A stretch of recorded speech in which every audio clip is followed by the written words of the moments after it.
थे, अब तो और ही दुनिया भर के धर्म और नए नए धर्म शुरू हो गए हैं।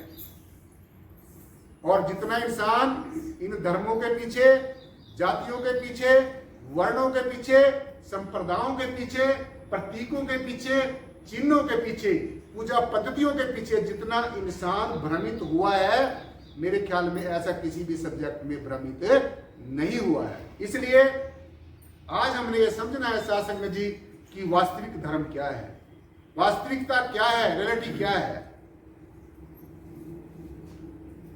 वास्तविकता क्या है, असली धर्म क्या है। तो हमारे संत महापुरुषों ने ये कहा है, सगल धर्म में श्रेष्ठ धर्म। अब देखो, धर्मों वर्णों के चक्कर में नहीं उलझना है।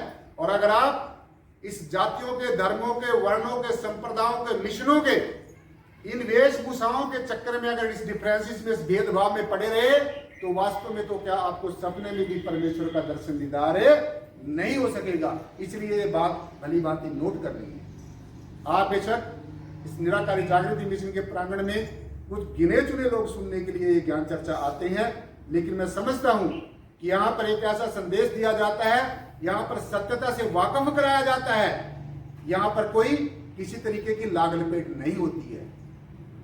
इसलिए ये बात समझनी है, सबसे श्रेष्ठ धर्म, ये मैं नहीं कह रहा हूं, हमारे तत्वदर्शी संतों ने कहा है, हमारे ब्रह्मज्ञानी संतों ने कहा है, जिन्होंने परमेश्वर को जीते जी देखा है, जिन्होंने परम तत्व का जो सारी सृष्टि की संरचना करता है, परवरिश करता है, संहार करता है, ऐसी हस्ती को जिन्होंने पहले खुली आंखों से देखा है और फिर सूरत और शब्द का योग करके अंतर्मुखी होकर देखा है, ऐसे संतों ने फिर ये बात कही है और ऐसा संदेश दिया है।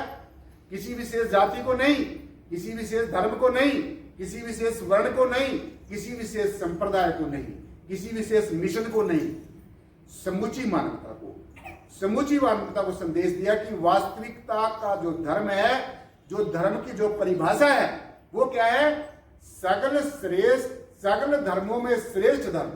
जितने भी इंसान ने ये धर्म बनाए हैं, हमने सभी का सत्कार करना है, लेकिन असलियत को भी समझना है। सगल धर्मों में श्रेष्ठ धर्म, हरि का नाम जपत निर्मल कर्म, ये धर्म की परिभाषा है, ये मानवता की परिभाषा है, ये वास्तविकता है। और ये मेरी अपनी बनाई गई बात नहीं, किसी एक आम आदमी की बनाई गई बात नहीं, उन संतों की बात है जिनको आज हम यहां नहीं, भारत के अंदर नहीं, जिनको सारा विश्व आज नतमस्तक हो रहा है, जिनकी वाणी को आज सब फूल चढ़ा रहे हैं, ऐसे संतों की। मेरी बात झूठी हो सकती है, मेरा अनुभव झूठा हो सकता है, आपका अनुभव थोड़ा कम लेवल का हो सकता है, लेकिन हमारे गुरुओं का, रहबरों का अनुभव कभी भी झूठा नहीं हो सकता। इसलिए ज्यादा चक्कर में नहीं पड़ना है। अगर आप इन चक्करों में, बाहर मुखी इंसान की बनाई गई बातों के चक्करों में पड़ गए, तो फिर आपका ये हीरा सा जन्म कौड़ियों के भाव लुट जाएगा। और ये जो मनुष्य जन्म, जो हमें 84 लाख जन्मों के बाद जो हमें नसीब हुआ है, जो परमेश्वर ने इस जय श्री प्रियतम निर्गुणाकार सर्वाधार विश्वाधार परम तत्व ने जो हमें ये गोल्डन अपॉर्चुनिटी दी है, जो ये हीरा सा जन्म दिया है, एक अमोलक सौगात दी है, एक अमोलक हमें वरदान दिया है, अनमोल वरदान दिया है, एक गोल्डन अपॉर्चुनिटी दी है। तो फिर ये अपॉर्चुनिटी, ये हीरा सा जन्म ऐसे कौड़ियों के भाव न लुट जाए। और ये जो मनुष्य का हीरा सा जन्म, ये हाय हाय से शुरू होकर बाय बाय पे खत्म ना हो जाए। क्या होता है, हाय हाय हाय हाय, सारा जीवन इंसान इस त्रिगुणात्मक माया के पीछे भागता रहता है, इस रिश्ते नातों के, सगे संबंधियों के मोह फांस में फंसा रहता है। इस संसार की जो नश्वर चीजें हैं, जो नाशवान चीजें हैं, उनको संग्रह करने में पड़ा रहता है। और सबसे जो निम्न श्रेणी की प्रवृत्ति है, ऐसे तो हमारे अंतर में अनेकों प्रवृत्तियां हैं, हमारे अंतर में अनेकों समृद्धियां हैं। और ये भी ध्यान से सुन लेना साथ संगत जी कि आपके जीवन में जो आपकी समृद्धियां काम करती हैं, जो आपकी यादगारें काम करती हैं, कुछ प्रारब्ध कर्म तुम्हारे जीवन में काम करते हैं, कुछ संचित कर्म आपके जीवन में काम करते हैं, और कुछ वर्तमान के कर्म जो है आपके जीवन में काम करते हैं। वर्तमान के कर्म जैसे सबसे श्रेष्ठ मैंने धर्म बताया, सबसे श्रेष्ठ धर्म, सगल धर्मों में श्रेष्ठ धर्म, दुनिया के जितने भी मैन मेड इंसान ने धर्म बनाए, अपनी पहचान बनाई है। लेकिन जो आदि अनादि समय से जो धर्म है, धर्म धार्यति धर्म धार्यति धर्म धार्यति, जो धारण करने के लायक है। जैसे परमेश्वर ने सारी सृष्टि को धारण किए हुआ है, तो परमात्मा का कौन सा धर्म हुआ?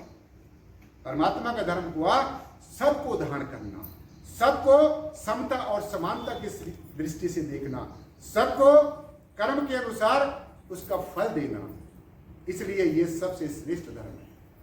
सकल धर्मों में श्रेष्ठ धर्म हरि का नाम जप, निर्मल कर्म। और दूसरी बात क्या कही? परमेश्वर की स्तुति करना, परमात्मा की तारीफ करना, परमात्मा के गुणों का बखान करना, परमात्मा की आशीषों और बरकतों के काबिल बनने के लिए हमने अपने आप को कसौटी पे कसना। हरि का नाम जप, परमेश्वर का नाम जपना, हरि का नाम जपना। हरि किसको कहते हैं? जो हर जगह है, जो हर के अंदर है, जिसके अंदर सब है। रब के अंदर सब है और सब के अंदर रब है। हरि के अंदर हर है, हर एक चीज हरि के अंदर है। अब वो हरि हरि कहने से नहीं बात बनेगी। राम राम सब जप करे, कहे राम ना होए। आप राम राम राम राम राम, अल्लाह अल्लाह, गॉड गॉड, वैगुरु वैगुरु करते रहो। तो संतों ने हमारे संदेश हमें दिया है कि जब तक जो ये रमा हुआ राम है, सदगुरु के माध्यम से आप इसको जान नहीं लेते, पहचान नहीं लेते, देख नहीं लेते, समझ नहीं लेते, तब तक साध संगत जी कोई भी वर्णात्मक शब्द कहने का आपको कोई भी फल नहीं मिलेगा। इसलिए हरि का नाम जप, निर्मल कर्म। निर्मल कर्म, सबसे निर्मल कर्म कौन सा होता है? जो आप बैठे हैं, जो आप परमेश्वर की स्तुति करने के लिए आए हैं, परमात्मा की तारीफ करने के लिए आए हैं, परमात्मा की बरकतों के पात्र बनने के लिए, आशीष लेने के लिए यहां दरबार में आए हैं। ये सबसे निर्मल कर्म है, सबसे निर्मल कर्म है। और मैं आपको एक बात और बताना चाहता हूं, सबसे कम जो जीव काम करता है, यही काम सबसे कम करता है, और दुनिया के सब काम करेगा। ईर्ष्या, द्वेष, नफरत, कदूरत, एक दूसरे के प्रति खींचातानी, आत्मग्लानि, और सबसे जो निम्न दर्जे की, सबसे जो छोटी प्रवृत्ति है, वो कौन सी है? ऐसे अनेकों प्रवृत्तियां, समृद्धियां आपके अंदर हैं, लेकिन सबसे जो छोटी सोच है, सबसे जो निम्न प्रवृत्ति है, वो है अपने आप को श्रेष्ठ समझना और दूसरे को नीचा दिखाना।